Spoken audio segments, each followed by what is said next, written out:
Herkese merhaba arkadaşlar. Taşacak bu denizde neler oluyor? Herkes heyecanla bekliyor. Oruç'un yeni planı ne? Eleni ile yeniden kavuşacaklar mı ve yeni aşk başlayacak mı? Aldığımız bilgilere göre Sevcan konağa taşınacak ve bir an olsun Oruç'un yanından ayrılmayacak. Bu duruma ise Eleni bozulacak.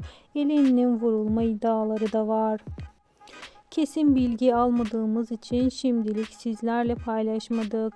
Eleni'nin vurma haberini ise kesinleştirip sizlere ileteceğiz. Taşacak bu denizle ilgili yeni haber ve bilgiler bir sonraki videomuzda da sizlerle olacak. Bunun için kanalımı takipte kalmayı, bildirim zilini açık tutmayı unutmayın. Hoşça kalın.